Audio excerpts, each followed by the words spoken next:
Dans le protocole opératoire, nous avons 3 étapes à réaliser. Dans le protocole opératoire du retraitement orthograde, nous avons donc 3 étapes à réaliser.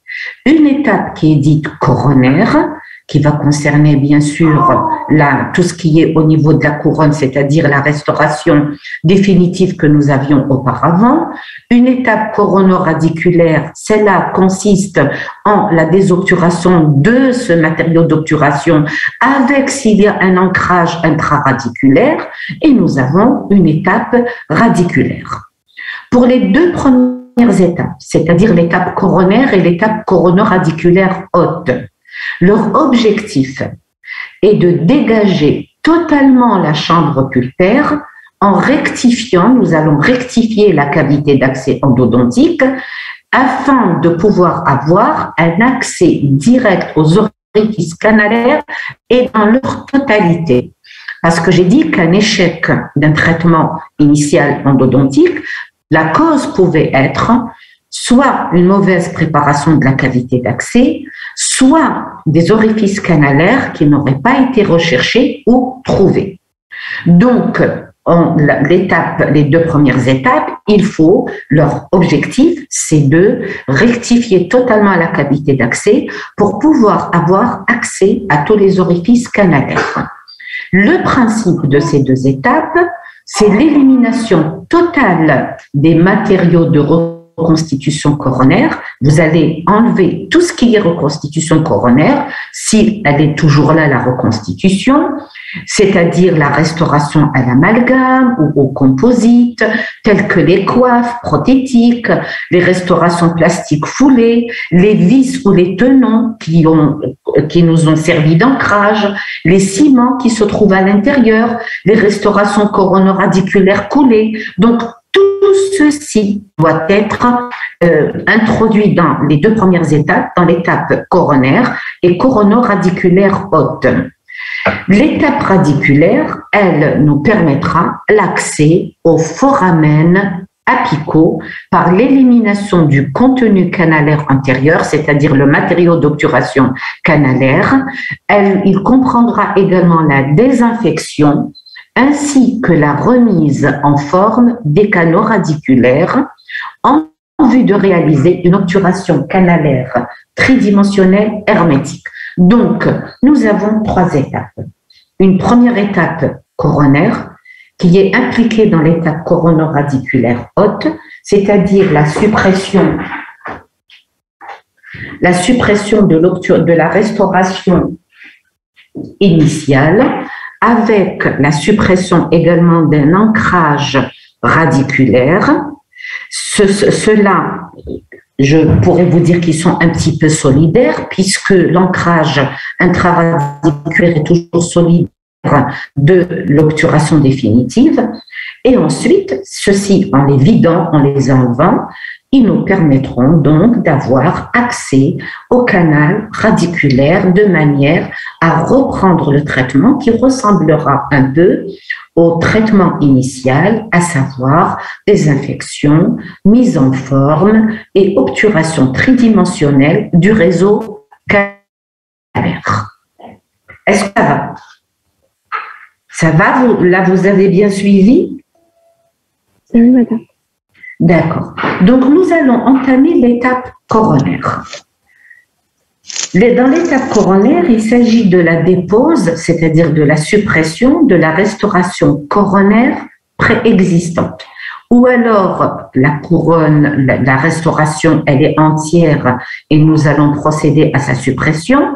Ou alors, elle est un petit peu délabrée et nous allons également procéder à sa suppression. Nous pouvons avoir une couronne préexistante et nous allons devoir la supprimer. Donc, tout ce qui est au niveau de la couronne doit être supprimé.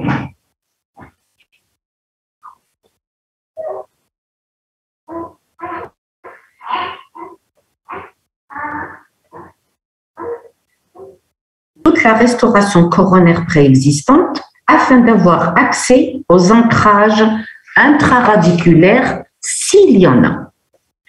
Nous allons commencer par la dépose de la restauration à l'amalgame d'argent. Bien sûr, vous savez très bien que les restaurations que nous faisons, la plupart du temps, sont soit l'amalgame d'argent pour les dents postérieures, soit le composite pour les dents antérieures et même postérieures. Donc, si nous avons uniquement une obturation, une restauration à l'amalgame d'argent, nous allons voir comment procéder pour supprimer cette restauration à l'amalgame d'argent. L'amalgame d'argent étant un alliage toxique, par son mercure, bien sûr, il est bon de se préserver et de préserver également son patient de cette poussière d'amalgame d'argent au moment où vous allez commencer à supprimer votre amalgame. Le port donc d'un masque étanche et des lunettes protectrices devient indispensable pour le praticien. La digue également devient indispensable, cette fois-ci, pour vous et pour le patient. Vous êtes déjà protégé. Vous êtes protégé aussi bien par le masque, vous êtes protégé par des lunettes protectrices, donc il faudra protéger votre patient par la pose d'une digue. Il ne faudrait pas que cette poussière soit inhalée par votre patient, puisque nous l'avons vu, il y a du mercure à l'intérieur et que le mercure deviendra toxique. De préférence, utilisez une fraise transmétal. Voici des fraises transmétal, c'est-à-dire qui peuvent vous transpercer le métal facilement. Donc, de préférence, utilisez des fraises transmétal qui permettent de détacher de grosses masses d'amalgame sans avoir à le pulvériser et favoriser sa dispersion dans l'air. Il faut absolument éviter de disperser la poussière. Tout ce qui est aérosol est dangereux pour vous, pour le patient, pour le personnel paramédical. Donc, il vaut mieux avoir à sa disposition des fraises transmétal.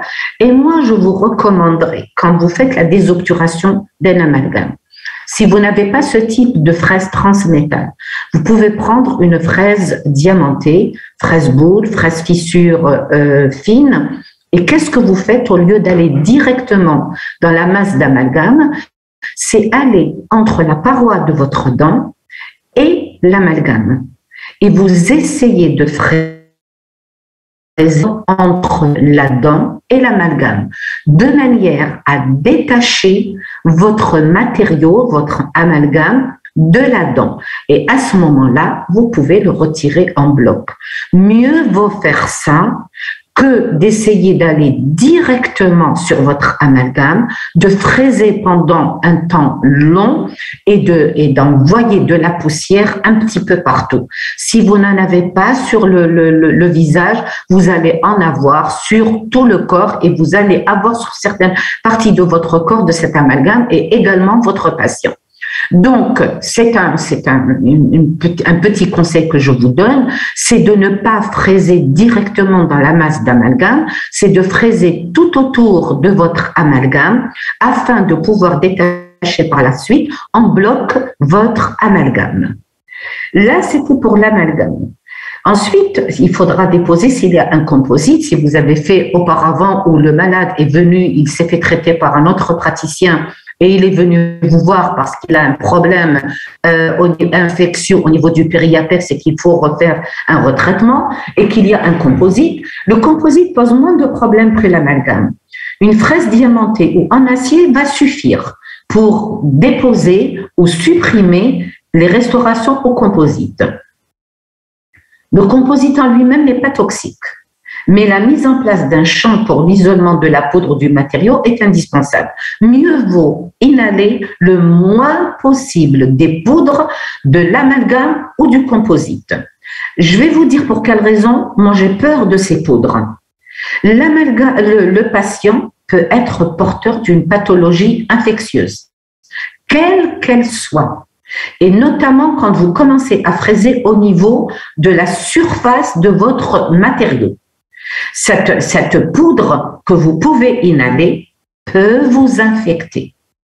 C'est pour ça que je vous demande, le conseil absolu que je vous donne, c'est quand vous faites une désobturation, qu'elle soit au composite ou à l'amalgame, de vous protéger au maximum en mettant un masque et en mettant des lunettes protectrices. Afin d'essayer d'inhaler ou de recevoir dans vos yeux cette poudre qui pourrait vous infecter, notamment quand vous êtes au niveau de la surface. Donc, le composite n'est pas toxique comme l'amalgame qui, lui, comporte du mercure, mais cette poudre, mieux vaut ne pas l'inhaler et vous éloigner au maximum de cette poudre. Maintenant, vous pouvez avoir des couronnes. Vous pouvez avoir uniquement un amalgame, vous pouvez avoir uniquement un composite, comme cette dent peut être porteuse d'une couronne. La couronne est bien ajustée et conservable. Ce serait dommage de l'abîmer. Qu'est-ce qu'il faut faire? Je retire la couronne, je refais mon traitement, je refais tout le retraitement et je recèle ma couronne. Mais comment je pourrais l'enlever sans l'abîmer? Donc, si j'ai des couronnes prothétiques, céramiques, métalliques ou céramo-métalliques, et que je dois les déposer, donc 2 cas de figure vont se présenter à moi. La couronne est bien ajustée et elle est tout à fait conservable. Et le deuxième cas de figure, la couronne est mal ajustée et je dois absolument la supprimer, la jeter, parce que c'est elle qui a pu provoquer ce problème de retraitement. Donc, si la couronne est bien ajustée et que je peux la conserver, il convient alors de procéder à son dessellement sans la détériorer. Et cet acte peut se faire soit à l'aide d'une pince que nous appelons la pince de Führer, qui peut accrocher la couronne afin de la déceler sans l'endommager, ou encore notre arrache-couronne que nous avons à Zabana. Ça, c'est un arrache-couronne. Qu'est-ce que vous faites? Vous l'introduisez entre la dent et la couronne et par des mouvements, il y a un clapet qui monte et qui descend. Vous le descendez, puis vous le montez, puis vous le descendez, puis vous le montez. Qu'est-ce que vous faites? Vous allez casser le cimentement qui est tout autour de la couronne et qui a permis de sceller cette couronne donc prothétique, et vous allez pouvoir la détacher sans l'abîmer. Donc, vous pouvez vous procurer cette pince que nous appelons la pince de Führer, ou alors simplement un arrache-couronne que vous utilisez avec précaution et que vous allez donc par des mouvements de percussion essayer de détacher tout le cimentement et de détacher la couronne sans pouvoir l'abîmer. Donc, voici un type d'arrache-couronne. Ceci, donc, c'est dans le cas où la couronne est bien scellée et qu'elle n'a été en aucun cas la cause de votre retraitement. On ne l'abîme pas, on la met de côté, nous faisons notre retraitement, puis nous la recellons.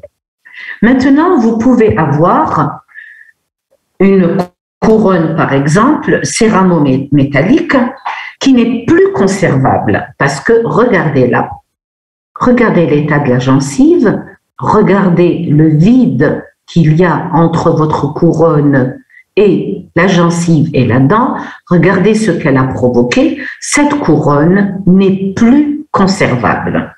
Qu'est-ce qu'il faudrait faire alors? Son retrait sera destructif, c'est-à-dire que je vais être obligée de la détruire pour la retirer et elle n'est plus conservable. Son retrait sera destructif et devra se faire sans endommager la couronne dentaire restante. Je dois juste enlever la couronne sans toucher au moignon qui est juste en dessous. Et nous voyons donc le cas clinique suivant. Situation initiale. Notre couronne céramo-métallique avec un problème gingival qu'elle a créé avec un vide parce elle est mal ajustée au niveau de notre dent. Il faudra alors utiliser une fraise boule diamantée pour découper tout au long longitudinalement la céramique. Ainsi, je découpe la céramique. Et voici une tranchée que j'ai créée à l'intérieur. Qu'est-ce que je vois juste en dessous? Puisque c'est une couronne céramo-métallique. Si vous avez uniquement une couronne métallique, céramique, vous allez la couper entièrement jusqu'à ce que vous atteigniez votre moignon sans l'endommager. Mais si c'est une couronne céramo-métallique, avec une fraise diamantée, je crée une tranchée et j'ai mon métal qui apparaît en dessous. Qu'est-ce que je fais? Je prends une fraise transmétal et je crée également une tranchée au niveau du métal. J'ai créé une tranchée au niveau grâce à une fraise diamantée normale. J'ai créé une tranchée au niveau de ma céramique. Puis, à l'aide d'une fraise transmétal, je vais créer une tranchée au niveau de mon métal s'il s'agit d'une couronne céramo-métallique. Donc, c'est des tranchées toujours vestibulaires parce que c'est là où vous avez une vision directe. Puis, je prends l'action de rotation du crown remover, je prends comme un tournevis. Vous voyez ici, c'est comme un tournevis. C'est un crown remover de Christensen. C'est comme une vis, tout simplement, qui va me permettre, en l'introduisant à l'intérieur et en faisant des mouvements de rotation, j'écarte.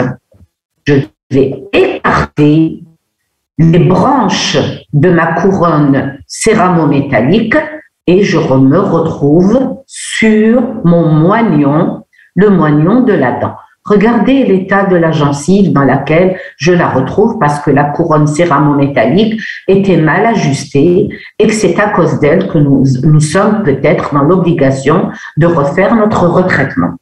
Est-ce que ça va? Est-ce que ça va? Est-ce que vous voulez que je reprenne si vous avez mal compris? Oui, ça va, madame. C'est bon, les étudiants, je ne reprends pas? Non, madame, vous pouvez continuer. Très bien. Maintenant, nous avons vu donc l'étape coronaire. Nous avons enlevé, donc s'il y a eu un amalgame, nous l'avons supprimé. S'il y avait eu un composite, nous l'avons supprimé également. S'il y avait une couronne, nous l'avons supprimé.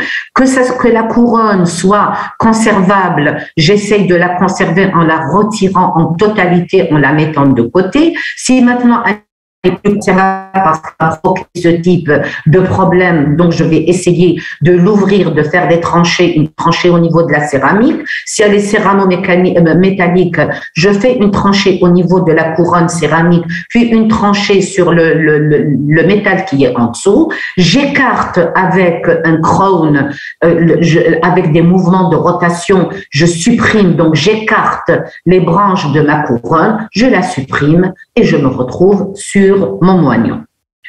J'entame maintenant l'étape coronoradiculaire haute. Cette étape coronoradiculaire haute, si j'ai un ancrage à l'intérieur. Alors, imaginez, vous avez enlevé votre composite, vous avez enlevé votre amalgame, vous avez supprimé une couronne prothétique si elle est là, et que vous vous retrouvez avec un ancrage intraradiculaire que vous avez bien sûr détecté sur un cliché radiographique. Donc, c'est cette étape-là que nous appelons l'étape coronoradiculaire haute. Et là, nous devons donc déposer les tenons ou l'ancrage qui est à l'intérieur. Nous allons commencer par voir plusieurs cas qui peuvent se présenter à nous. Il existe des tenons métalliques préfabriqués.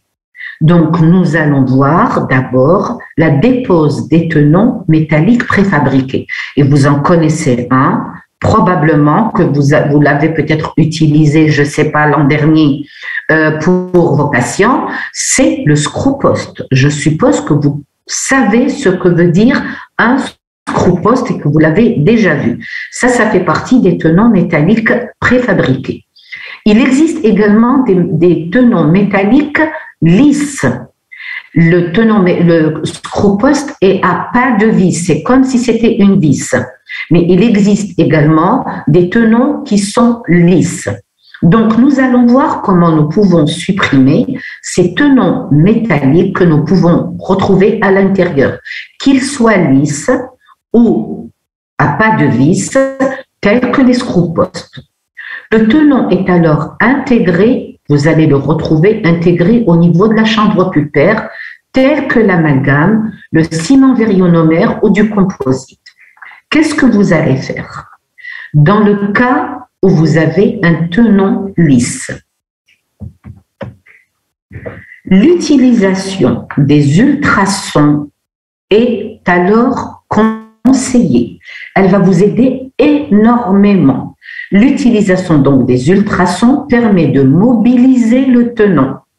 Puis, à l'aide d'une simple pince hémostatique, vous allez regarder comment il sort et vous allez pouvoir regarder, les ultrasons sont là, et vous, à l'aide d'une pince hémostatique, vous allez le retirer. Vous avez retiré, regardez l'état final, les canaux sont vidés de leur tenon. Donc, s'il s'agit d'un tenon lisse, l'utilisation des ultrasons permet de mobiliser le tenon, puis à l'aide d'une simple pince hémostatique, utilisée par une légère force de rotation, vous retirez votre tenon. Là, c'est très bien illustré. Regardez vos tenons. Les ultrasons, j'utilise les ultrasons entre la paroi canalaire et mon tenon. Puis, à l'aide d'une pince hémostatique, j'essaye de le tourner un petit peu, de lui faire un petit mouvement de rotation et je le retire. Je vide ainsi l'entrée de mes canaux de leur ancrage intraradiculaire. Ça va, c'est bon là aussi? Quand il s'agit des tenons vissés, tels que le screw-post, ces tenons, donc nous avons vu le tenon lisse. Maintenant, nous voyons le tenon vissé. Ces tenons sont déposés en réalisant un mouvement de dévissage en tournant à gauche. Si la tête du tenon a été conservée, il est possible d'utiliser la clé pour screw-post. J'insiste sur le screw-post parce que nous l'utilisons très souvent. Donc, que se passe-t-il? Vous allez, si la tête du screw-post est encore quand vous avez enlevé votre composite, si la tête du screw-post est encore là, il y a la clé, ce que nous appelons la clé du screw-post, qui nous a permis de visser le screw-post auparavant, dans notre étape de mise en place du screw-post. Vous allez carrément introduire la tête du screw-post dans la clé du screw-post et vous allez tourner dans le sens inverse, c'est-à-dire que vous allez dévisser. Maintenant, excusez-moi, maintenant, si vous avez la tête du screw-post est partie dans l'amalgame, vous allez utiliser les trépans. Regardez les trépans dont on avait parlé, les trousses de Gonon, les trousses de Machtou, les trousses de Thomas. Donc, vous utilisez un des trépans que vous allez introduire à l'intérieur, vous vissez à cet endroit-là et à l'aide de la pince, vous allez retirer votre tenon qui est scellé, le tenon vissé, qui est scellé à l'intérieur. Et là, c'est un exemple donc d'un retrait d'un tenon métallique tel que le screw-post à l'aide d'un trépan et de la pince de la trousse de Gonon. Nous voyons là la pince et nous voyons là le trépan. Donc, nous avons vu le retrait des tenons, qu'ils soient lisses ou qu'ils soient à pas de vis tels que le screw-post, quand nous les avons à l'intérieur du tenon. Je vois dans vos discussions que vous avez dit que le son est diminué. Vous m'entendez mal? Les étudiants? Non, madame, on vous entend très bien. Vous m'entendez bien? Parce que là, je vois dans les discussions certains étudiants qui me mettent « on vous entend mal ». Donc, je peux continuer, il n'y a pas de problème? Oui, madame, on vous entend très bien. Très bien. Donc, nous avons vu comment on déposait les tenons. Les tenons à l'intérieur, soit avec les ultrasons, que vous introduisez, bien sûr, vous introduisez d'abord une lime entre le tenon et la paroi canalaire, et les ultrasons vont commencer donc à agir, à vibrer à l'intérieur. Ceci vous permettra de décoller le tenon qui est à l'intérieur, vous le déstabilisez, vous le décollez et vous le retirez avec une pince hémostatique. Maintenant, si c'est un tenon comme le screw-post, il n'a pas de vis, il est vissé à l'intérieur, il est non seulement scellé mais vissé à l'intérieur. Qu'est-ce que vous faites? Vous utilisez donc les trépans. Et je vous jure que même quand il s'agit de tenons à pas de vis tels que le screw-post, nous avons simulé le mouvement des ultrasons. Qu'est-ce que nous faisons? À petite vitesse, nous mettons une fraise au-dessus, une fraise boule au-dessus du tenon. Et nous commençons à donner des petits coups, et je dis bien à petite vitesse, des petits coups sur la vis. Eh bien, ça a marché, ça a joué le rôle des ultrasons et nous avons réussi à décoller le screw-post et nous l'avons retiré avec une pince hémostatique. Donc, vous pouvez très bien utiliser soit les ultrasons, soit les trépans, soit si vous n'avez aucun de ces moyens, mais une petite fraise boule, mais à très très faible vitesse, vous essayez de faire des petites vibrations au niveau de votre screw-post et vous voyez que ce screw-post, vous allez le déstabiliser et à ce moment-là, vous pouvez le retirer parce que vous l'avez décollé des parois. Nous allons voir ensuite la dépose des tenons en céramique. La dépose des tenons fibrés d'abord.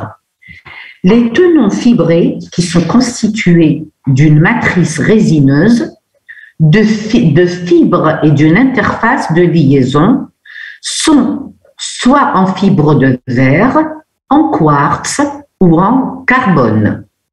La dépose des reconstitutions fibrées, des tenons fibrés, peut se faire avec des systèmes ultrasonores ou à l'aide de forêts telles que les forêts de Largo. Qu'est-ce qu'on va faire?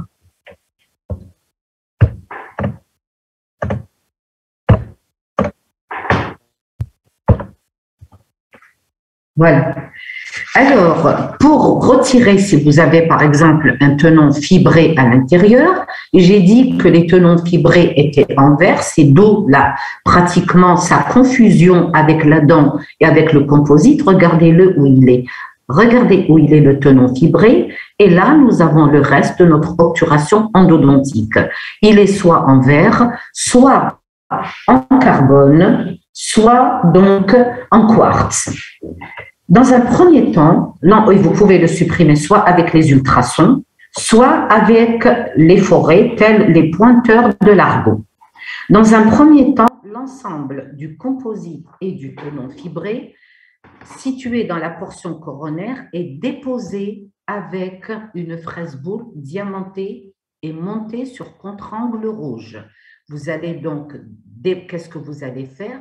Vous allez, parce qu'il y a confusion entre votre tenon fibré et le composite, carrément, à l'aide d'une fraise diamantée montée sur contre-angle rouge, vous supprimez donc le composite avec la tête du tenon fibré. Vous enlevez tout ça. Vous allez donc avoir ici à l'entrée le reste de votre tenon fibré. Le tenon fibré et le composite sont ensuite éliminés dans la portion radiculaire avec des inserts diamantés. Il est conseillé d'utiliser le microscope opératoire ou les loupes binoculaires parce que je vous dis, il y a une confusion. Comment vous allez faire? Je vais vous expliquer tout de suite. Donc, le tenon fibré est à l'aide d'un insert boule, vous l'introduisez dans la masse du tenon fibré. puis le retrait du tenon fibré à l'aide d'un forêt de la trousse d'extracteur de Thomas. Je vais reprendre, c'est un petit peu difficile parce qu'il est confondu avec le composite. Donc, dans un premier temps, à l'aide d'une fraise boule diamantée, vous enlevez tout ce qui est au niveau de votre couronne, aussi bien la tête du tenon fibré que de la restauration au composite. Ensuite, il vous restera cette partie. Cette partie, qu'est-ce que je vais lui faire? Je vais forer à l'intérieur à l'aide des inserts diamantés. Un insert diamanté, je vais forer. À partir du moment où je vais forer à l'intérieur, je vais le déstabiliser également. Mais comme je ne peux pas rentrer ma pince hémostatique vu que j'ai sectionné au niveau de la couronne, je vais le retirer à l'aide il va s'accrocher au forêt, puisqu'il y a des forêts dans les trousses de Thomas et dans les autres trousses. J'introduis mon forêt à l'intérieur, je me mets à tourner à petite vitesse et le tenon fibré va venir avec le forêt. Est-ce que ça va? C'est bon? Maintenant, vous pouvez avoir également les tenons en céramique. Nous avons vu donc les tenons métalliques, nous avons vu les tenons fibrés. Vous pouvez avoir les tenons en céramique. Avant de commencer à voir comment nous retirons les tenons en céramique, je vous fais une petite remarque. Ces tenons en céramique sont choisis notamment pour leur esthétique, mais ils sont très peu utilisés actuellement à cause de leur fragilité. Donc, je vais vous dire si jamais vous tombez sur un tenon en céramique, comment on l'enlève, mais on les utilise très, très rarement parce qu'ils sont très fragiles à l'intérieur et qui ne constituent pas un gros pilier, donc, pour votre restauration définitive. Dépose donc d'un tenon en céramique. Le composite et la reconstitution, comme pour le précédemment, seront retirés au maximum. Donc, vous enlevez le composite de la surface coronaire et vous allez atteindre donc votre tenon en céramique à l'entrée du canal. À l'aide d'une fraise diamantée flamme ou boule, vous allez donc dégager, ma flèche, je la retrouve rarement, vous dégagez, j'avais dit comme pour précédemment, comme pour les tenons fibrés, vous allez donc enlever le composite et la tête du tenon en céramique. Voilà la situation dans laquelle nous nous retrouvons. Le composite et la reconstitution donc, sont éliminés au maximum afin de dégager donc la tête de mon tenon en céramique, ainsi que l'entrée du canal. Donc, afin de dégager la tête du tenon en céramique ainsi que l'entrée du canal, à l'aide d'une fraise diamantée flamme ou d'une fraise boule, ce qui va permettre à notre insert de rentrer entre le tenon et la paroi canalaire. Les vibrations du tenon de l'insert vont déstabiliser le tenon et je peux, à l'aide d'une pince hémostatique, le retirer aisément et voilà, je dégage entièrement la partie qui contenait le tenon en céramique. Donc, c'est un petit peu la même chose et vous voyez quand même que tout ce qui est ultrasonore nous apporte une aide précieuse. Pourquoi? Parce qu'à partir du moment où vous réussissez avec soit une petite fraise flamme fine que vous introduisez, vous allez l'introduire là, dans cet espace. Vous allez faire un petit pertuis. Et ensuite, vous rentrez votre insert ultrasonore. Vous le faites fonctionner, il va déstabiliser, il va mobiliser le reste de votre tenon en céramique et à l'aide d'une pince hémostatique, vous le retirez. C'est un petit peu le même principe pour tous les tenons qui sont à l'intérieur. Pour tous les tenons, vous pouvez très bien utiliser les inserts ultrasonores, les déstabiliser et les retirer à l'aide d'une pince hémostatique. Est-ce que ça va? Oui, madame. C'est bon, il n'y a pas de questions. Je peux poursuivre? Oui. Si ce n'est pas clair, vous le dites. Hein. Je suis là pour vous apporter ce qui vous manque et ce que vous n'arrivez pas à comprendre. D'accord? D'accord, madame. C'est bon? Donc, nous arrivons maintenant au retraitement proprement dit. Bien sûr que tout ça fait partie du retraitement endodontique. Mais ce qui nous intéresse, nous, en grand maintenant, c'est d'enlever cette infection qui se trouve à l'intérieur. Je me retrouve donc avec un canal vide.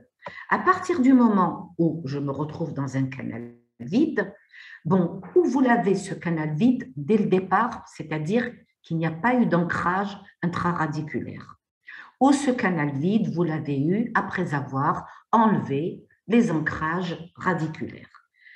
On aboutit à l'étape radiculaire. C'est l'étape qui nous permet d'accéder aux foramen apicaux par la reprise du traitement endodontique, à savoir assainissement, mise en forme et obturation du réseau endodontique.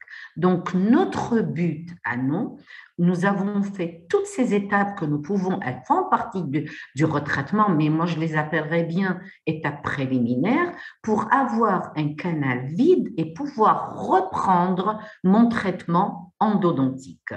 Donc, je le vide pour pouvoir accéder au foramen apical et refaire tout mon traitement endodontique qui comprend l'assainissement, la mise en forme et l'obturation du réseau endodontique.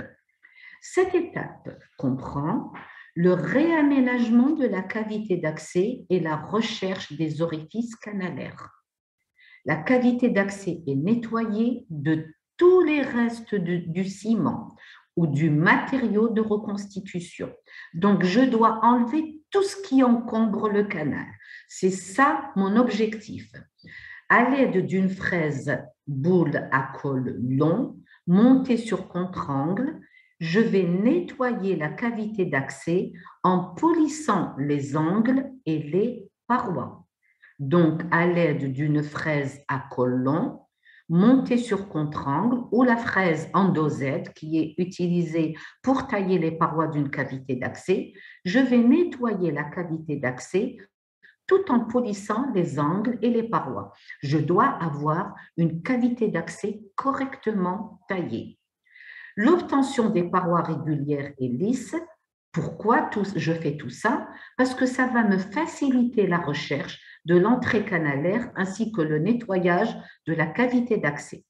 Les entrées des canaux et les canaux non traités seront minutieusement recherchés. Le recours aux aides optiques peut ici nous apporter son aide. Donc, l'étape radiculaire, je reprends toute ma cavité d'accès, je recherche tous les orifices canalaires, j'ai enlevé tout ce qui pouvait encombrer ce que je vois, mais maintenant que je vois mieux après avoir enlevé l'ancrage et après avoir correctement nettoyé ma cavité d'accès, donc je vais rechercher peut-être des orifices qu'on n'avait pas trouvés auparavant. Donc, c'est l'étape, premièrement, de l'étape radiculaire, voilà ce que je fais. Ensuite, nous avions vu, par exemple, que nous avions également de l'obturation endodontique. Si, par exemple, je n'avais pas ce tenon, auparavant, j'aurais eu de l'obturation endodontique jusque-là. Je dois donc l'éliminer. C'est pour ça que je vous ai donné tout un éventail de produits, d'instruments, les produits chimiques, mécaniques et tout ce qui s'ensuit. Donc, si je n'avais pas de tenon et que mon produit, donc mon matériau était jusque-là, ou encore si j'avais un tenant et que mon matériau s'arrête au 2 tiers ou au tiers apical, je dois l'enlever pour pouvoir avoir accès au foramen apical et nettoyer entièrement mon canal. Je reprends entièrement mon traitement endodontique.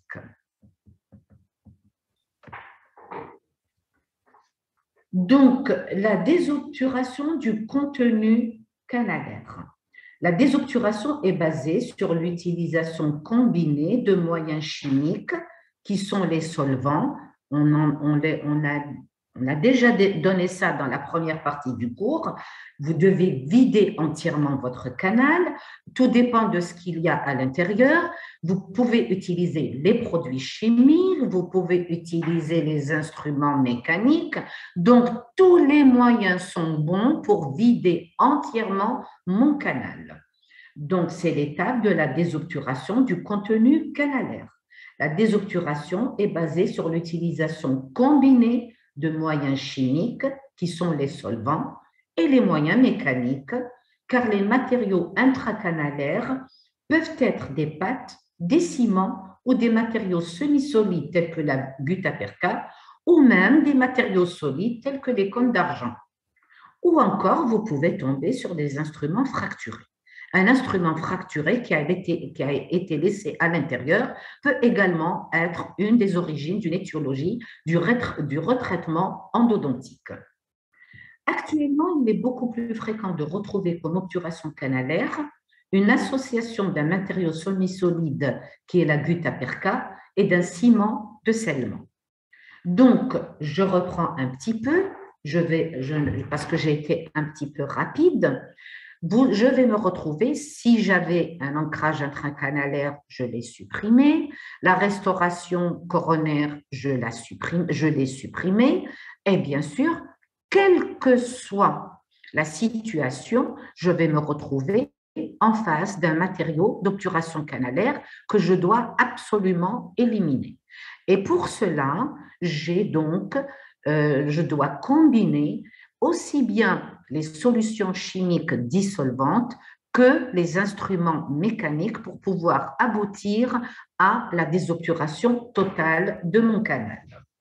Nous allons voir d'abord et en général, ce qu'on vous a montré, c'est un ciment endodontique avec de la gutta-perca. C'est ce que nous retrouvons actuellement en grande partie. Les cônes d'argent, c'est fini, il n'y a plus d'obturation canalaire aux cônes d'argent. Maintenant, la plupart du temps, quand vous désobturez pour refaire un retraitement, vous allez trouver de la gutta-perca à l'intérieur et un ciment endodontique. Nous allons voir comment on élimine la gutta-perca. J'en avais un petit peu parlé la semaine dernière. L'élimination de la gutta-perca peut être réalisée au moyen d'instruments manuels ou rotatifs, de la chaleur, puisqu'il s'agit d'un matériau thermoplastifiable, ou à l'aide de solvants tels que le chloroforme, le xylène, l'eucalyptol ou l'huile essentielle d'agrumes. Donc, c'est pour ça que j'ai insisté la fois dernière sur les moyens. Regardez maintenant, ils reviennent. Tous les moyens que je vous ai donnés reviennent maintenant. Donc, si j'ai de la gutta-perca au centre, comme matériau semi-solide au centre de mon canal, je peux utiliser soit des instruments manuels ou rotatifs, des limes. Regardez là, elle est supprimée en bloc par une lime H. Grâce à la lime H, j'ai pu retirer carrément. Je peux mettre un peu de solvant à l'intérieur pour essayer de ramollir l'entrée du canal ou carrément quelque chose qui soit un petit peu chauffé. J'introduis ma lime H. Je l'introduis à l'intérieur de ma gutta-perca et regardez, je l'ai retiré en totalité. Sinon, vous pouvez utiliser les sources de chaleur. On avait vu la fois dernière comme la gutta-perca est thermoplastifiable, c'est-à-dire qu'elle se ramollit à la chaleur. Vous pouvez utiliser soit des instruments chauffés, soit si vous avez quelque chose de plus sophistiqué, par exemple le système B que vous introduisez à l'intérieur, vous chauffez votre gutta, puis vous la retirez à l'aide des instruments manuels. Ou alors vous la ramollissez à l'intérieur avec des substances chimiques, des solvants tels que le chloroforme, le xylène, le calyptol ou encore l'huile essentielle d'agrumes, toute la panoplie que je vous ai donnée la fois dernière. Il est recommandé d'utiliser une source de chaleur au niveau de la partie coronaire du canal avant d'utiliser la technique choisie pour le retrait de la gutta-perca. Et ceci dans le but de créer un réservoir pour les produits solvants ou un pertuis pour faciliter l'action des instruments manuels ou rotatifs. Là, je vous lis le cours, ce que je viens de vous dire. Je ramollis ma gutta-perca, j'introduis à l'intérieur mon instrument et je retire ma gutta-perca. Avec beaucoup de chance, vous pouvez la retirer en bloc comme nous le voyons ici. Là, c'était pour la gutta-perca. Vous voyez que je peux soit utiliser ma source de chaleur que j'ai énumérée dans les moyens, soit les instruments manuels ou rotatifs, soit également des solvants. Je chauffe l'entrée de ma gutta-perca. Vous savez, nous l'avons très souvent fait. Avec quoi? On chauffe carrément une sonde. On met un pertuis à l'intérieur. Et on met soit du dissolvant tel que l'endosolve, on le met à l'intérieur, ou alors carrément, à partir du moment où on a chauffé et qu'on a fait un pertuis, la lime va pouvoir s'enfoncer parce que j'ai légèrement ramolli ma gutta-perca, je l'enfonce à l'intérieur, j'attends juste un petit peu que la gutta-perca se refroidisse et qu'elle se refroidisse sur ma lime et je retire la totalité. Maintenant, il faut retirer également les ciments et les pâtes qui sont à l'intérieur. J'ai retiré ma gutta-perca qui, elle, se trouve au centre de mon canal, qui forme le noyau de mon obturation canalaire, mais elle a été scellée sur les parois canalaires grâce à des pâtes ou des ciments canalaires. Élimination des pâtes à base d'oxyde de zinc eugénol. Ces types de pâtes sont facilement éliminés à l'aide de solvants organiques chimiques tels que le chloroforme, le xylol, le tétrachloréthylène tel que le désoclusol, on en a parlé la fois dernière, ou l'endosolve, ainsi que les huiles essentielles d'agrumes, d'orange ou de citron. L'apport du produit choisi devra être constamment renouvelé et en action simultanée avec les limes H ou K ou des instruments rotatifs en ITI jusqu'à élimination complète de la pâte. Donc, qu'est-ce que je fais? Je fais une action chimio-mécanique. J'irrigue avec une goutte, pas plus, avec une goutte d'un des produits, soit du chloroforme, soit du xylol, soit du désoclusol ou de l'endosolve, soit de l'huile essentielle. Donc, j'apporte une goutte de ces produits, puis à l'aide de mes limes H ou K, je vais essayer d'éliminer cette pâte ou ce ciment qui se trouve à l'intérieur. Je peux, pour aller plus rapidement, utiliser des instruments rotatifs ONITI jusqu'à élimination complète de la pâte.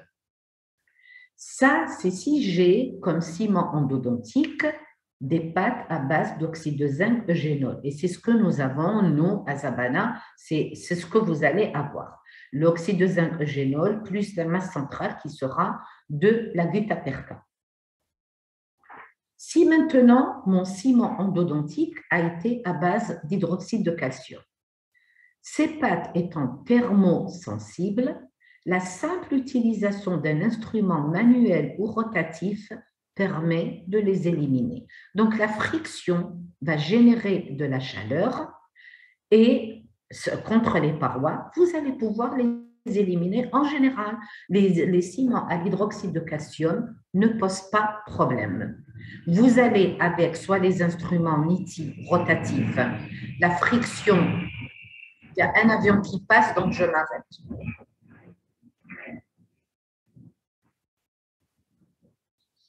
Voilà, donc par friction, soit l'instrument est manuel et vous allez essayer de le faire travailler à l'intérieur. Ce frottement que vous allez avoir va provoquer de la chaleur et il va vous éliminer l'hydroxyde de calcium, ou alors la friction qui sera ramenée par l'instrument mécanique, il y aura un dégagement de chaleur et votre hydroxyde de calcium pourra ainsi facilement être éliminé. Maintenant, si vous avez un autre type de ciment, que ce soit des ciments vérionomères, les CVI, les ciments à base d'oxyphosphate de zinc ou encore les ciments à base de résine, l'utilisation des inserts ultrasonores est la méthode la plus efficace qui permet de libérer les parois canalaires de tous ces ciments qui les encombrent. Donc, si vous avez autre chose que l'oxyde de zinc eugénol ou que l'hydroxyde de calcium et que vous ne pouvez pas utiliser l'un de ces produits chimiques ou la friction qui génère de la chaleur, vous utilisez à ce moment-là des inserts ultrasonores. Ces inserts ultrasonores, leur vibration va vous permettre d'éliminer les autres types de ciments, tels que les ciments vérionomères, les ciments à base d'oxyphosphate de zinc ou les ciments en résine. Donc, utilisation de produits chimiques, utilisation de friction thermo, donc par apport de la chaleur, par apport thermique, ou alors les ultrasons pour éliminer les autres ciments autres que l'oxyde de zinc, eugénol et autres que l'hydroxyde de calcium. Le retrait des cônes d'argent, c'est très, très, très rare de trouver maintenant des cônes d'argent à l'intérieur, mais dans le cas où, d'ailleurs ils ne sont plus en vente, dans le cas où vous avez ce type de cône d'argent, il faudra d'abord éliminer son ciment de scellement à l'aide d'une action chimio-mécanique qui associe solvant chimique et lime manuelle de petit diamètre afin de libérer le cône d'argent, puis son retrait sera fait à l'aide de lime H torsadé ou de pince hémostatique ou d'un extracteur d'une des trousses que je vous ai citées. Donc, s'il y a un cône d'argent, qu'est-ce que je fais? Je vais essayer de casser le ciment de scellement. Le ciment de scellement, je le casse à l'aide d'un moyen chimio-mécanique. J'introduis une lime très fine entre le cône d'argent et la paroi canalaire. À partir du moment où j'ai introduit cette lime, je vais mettre des produits chimiques à l'intérieur ou encore des inserts ultrasonores. Et une fois que je l'ai décellé de la paroi canalaire, je vais soit l'enlever à l'aide d'un trépan, à l'aide d'une pince hémostatique ou à l'aide donc de deux limes H torsadées que nous avons vues un peu plus haut. Voilà, regardez, deux limes H torsadées que j'ai introduit et qui m'ont permis d'enlever mon cône d'argent.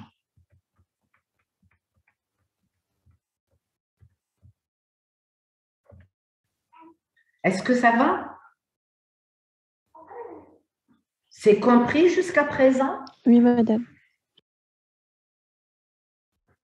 Bien. Alors, une fois que j'ai dégagé totalement, j'ai entièrement vidé mon canal, c'est bon. J'ai enlevé ma restauration définitive, j'ai enlevé l'ancrage qui est à l'intérieur, j'ai atteint enfin mon foramen apical grâce à la suppression de tout matériau qui se trouvait à l'intérieur. Et bien maintenant, qu'est-ce que je vais faire? Je vais le mettre en forme, je vais l'assainir et je vais le réobturer mon réseau canalaire. Qu'est-ce que je dois faire? Je dois reprendre mon cathétérisme initial. Une fois le canal vidé de tout ce qui l'encombrait, il s'agit de retrouver la trajectoire canalaire jusqu'à la limite apicale, c'est-à-dire que je dois retrouver ma nouvelle LT. ma nouvelle longueur de travail. Si elle n'a pas été atteinte lors du traitement initial, parce que très souvent les échecs des traitements endodontiques, parce que la LT n'a pas été totale. Donc, si par exemple l'échec s'est fait parce que j'ai trouvé une LT de 18 mm alors que j'ai un canal de 22 mm, je dois absolument récupérer les 4 mm. Donc, je reprends mon cathétérisme et je dois réobtenir ma nouvelle LT. Les étapes seront alors les suivantes. D'abord, prise d'un cliché radiographique. Je prends le premier cliché radiographique. Négociation du trajet canalaire à l'aide d'une lime K précourbée. Je vais l'introduire tout au long de mon canal avec une descente progressive afin de déceler le moindre obstacle qui pourrait persister encore à l'intérieur. Cette étape, cette descente, donc le cathétérisme, se fait avec alternance d'une irrigation avec du CLONA et de l'EDTA. Ce dernier faciliterait la progression de la lime en la lubrifiant et permet ainsi l'élimination de toute obstruction calcique. Donc, radio préliminaire pour voir ce qui se passe à l'intérieur du canal. Regardez où ça s'était arrêté. Et j'ai tout ceci à récupérer. Je vais descendre grâce à une lime K à l'intérieur de mon canal. Je vais procéder par une progression lente et progressive jusqu'à mon foramen apical. Et je me fais aider par une première irrigation au CLONA, à l'hypochlorite de sodium. Et également, je peux enduire ma lime d'un gel de DTA, d'un gel donc solvant d'un chélatant, et je vais l'introduire. Ce gel chélatant va me permettre, au fur et à mesure de ma progression, d'enlever tout ce qui est calcique, tous les obstacles calciques qui se trouvent à l'intérieur, de manière à ce que je puisse retrouver ma LT totale et définitive. Je reprends un cliché radiographique, donc broche en place, je reprends un cliché, vous voyez là, et vous voyez là, je reprends un cliché radiographique. Ce cliché lime en place nous permet de vérifier que l'instrument a bien suivi le trajet canalaire et la limite de travail est ainsi déterminée. Donc, regardez où j'étais, regardez où je me trouve. Donc, un deuxième cliché en paire opératoire, préopératoire, paire opératoire. Je suis descendue progressivement en m'aidant d'une irrigation à l'aide d'hypochlorite et d'un gel de DTA et j'ai progressé dans mon canal jusqu'à déterminer ma nouvelle LT. Là, je vais maintenant faire ma mise en forme canalaire. Si la lumière canalaire est libérée et la LT définie, il faudra alors entreprendre la nouvelle mise en forme canalaire qui sera réalisée de la même manière que lors d'un traitement endodontique initial. La mise en forme sera réalisée à l'aide d'instruments nitiers rotatifs conçus pour cet effet, alternés avec des limes manuelles sous irrigation constante et abondante afin d'éliminer tous les germes et notamment les germes résistants qui se retrouvent à l'intérieur. J'avais dit que dans les cas des retraitements, il y avait un nouvel invité qui se présentait à nous. Là, c'était l'Enterococcus fecalis qui n'existait pas dans la primo-infection. Donc, je vais reprendre ma mise en forme. Ma mise en forme va se faire donc en alternance les broches avec l'irrigation au CLONA.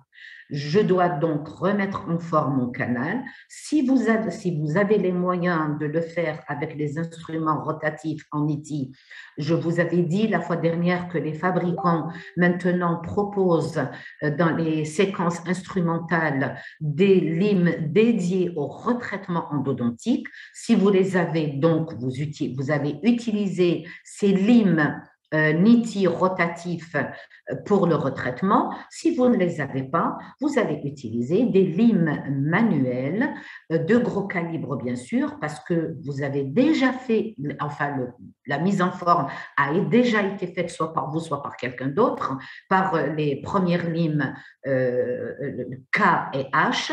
Et donc, vous allez reprendre les limes suivantes que vous allez obligatoirement faire aboutir jusqu'à votre LT. Donc, mise en forme du canal sous irrigation constante et abondante afin d'éliminer tous les germes qui se trouvent à l'intérieur et notamment les germes résistants qui ne se retrouvaient pas au niveau de la primo-infection, mais que nous retrouvons au niveau de l'infection secondaire. Une fois que tout a été réalisé, qu'est-ce que je fais? Mon canal a été complètement remis en forme, il a été complètement assaini, désinfecté, c'est bon, je vais passer à l'obturation du réseau endodontique. Bien sûr, après avoir asséché, après avoir vérifié qu'il n'y a plus, qu'il est sec, qu'il n'y a plus d'humidité à l'intérieur, je procède à l'obturation du réseau canalaire, une obturation tridimensionnelle et étanche de tout le réseau canalaire afin d'éviter encore une nouvelle récidive qui aura encore beaucoup moins de chances de réussir que ce premier retraitement. Parce que le traitement initial a énormément de chances de réussir s'il a été bien mené. Le retraitement a moins de chances de réussir. Alors là, un retraitement, vous avez pratiquement 5 à 6% de chances de réussir. Puis, vous passez à la radio post-opératoire. Cette radio est importante car elle nous permet d'apprécier le niveau de l'obturation canalaire. Regardez cette obturation canalaire, comme elle est belle. Regardez, il y a même un petit bout qui est passé. Regardez, tous les canaux accessoires ont été obturés. Donc, cette obturation canalaire, elle doit être tridimensionnelle et étanche de tout le réseau afin d'éviter toute récidive. Et nous passons donc à la radio post-opératoire qui nous permet d'apprécier le niveau de l'obturation canalaire qui devra atteindre l'apex physiologique. Remarque à faire, l'étape canalaire devra se faire avec minutie et sans forcer sur les instruments endodontiques. Si le moindre problème apparaissait au cours de la progression des instruments, par exemple, vous tombez sur une fausse route, un faux canal ou une perforation, le retraitement par voie orthograde devra être abandonné, soit au profit d'un traitement rétrograde par voie chirurgicale ou en dernier recours, c'est l'extraction de la dent. Donc, il faudra le faire avec précaution. J'avais dit que la descente devait être progressive, que vous devez tâter votre canal pour savoir s'il n'y a pas de problème. Si vous tombez sur un faux canal ou encore une perforation, le retraitement donc par la voie orthograde doit être abandonné. Il faudra alors soit penser à un RTER, la voie rétrograde, soit si la racine est bien endommagée, vous pouvez penser également à l'amputation radiculaire ou carrément à l'extraction de la dent. Nous concluons en disant qu'un retraitement endodontique ne peut être envisagé que sous les conditions suivantes. D'abord, poser l'indication du retraitement endodontique. Il faut absolument qu'il y ait indication. Vous voyez pourquoi je vous l'ai donné en remarque. Si vous voyez par exemple sur le canal qu'il y a un instrument, par exemple certains, très souvent nous les avons reçus, des screw-posts qui sont vissés en travers de la paroi canalaires et qui vont pratiquement dans le desmodonte. Dans ce cas-là, le retraitement, vous ne pouvez pas le faire, c'est du domaine de l'impossible. On ne fait un retraitement que si l'indication se pose.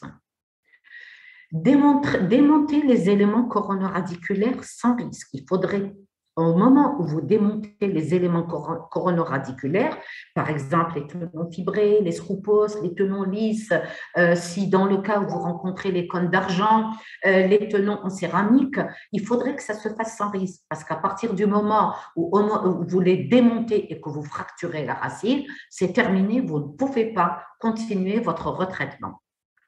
Vous devez désobturer avec efficacité les canaux. Qu'est-ce que ça veut dire?